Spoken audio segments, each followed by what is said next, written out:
পুরুষের সৌন্দর্য কোথায় জানেন? পুরুষের সৌন্দর্য হচ্ছে টাকায়।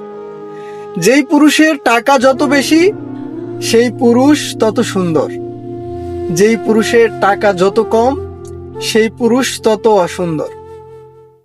শুধু চামড়া সুন্দর হইলে একজন পুরুষকে সুন্দর বলা যাবে না, যদি না তার পকেটে টাকা থাকে। পুরুষের চামড়া কালো হইলেই তাকে কালো বলা যাবে না, কুৎসিত বলা যাবে না, যদি তার পকেট ভর্তি টাকা থাকে।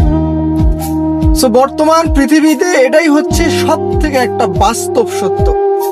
যেই পুরুষের টাকা যত বেশি সেই পুরুষ তত সুন্দর, যেই পুরুষের টাকা যত কম সেই পুরুষ ততটা কুৎসিত, ততটা অসুন্দর। বর্তমান যুগে আপনার পকেটে যদি টাকা না থাকে, আপনার ঘরের স্ত্রী, আপনার পিতামাতা, আপনার সন্তান কেউ আপনাকে দাম দিবে না।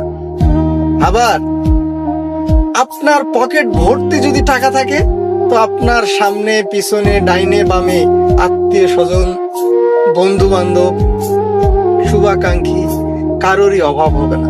তো টাকার এমনই পাওয়ার, যে টাকা আপনার এই দুটি হাতকে অনেক শক্তিশালী করতে পারে, আবার এই টাকাই আপনার এই দুই হাতকে একদম ভিখারির মতো বানিয়ে দিতে পারে। সো জীবনে আর যাই করেন, প্রচুর পরিমাণে টাকা কামাই করেন। টাকা ছাড়া বর্তমান পৃথিবীতে আপনার কোনো মূল্যায়ন নাই। টাকা ছাড়া আপনার পরিবারের লোকও আপনাকে মূল্যায়ন করবে না। এটাই হচ্ছে টাকার পাওয়া।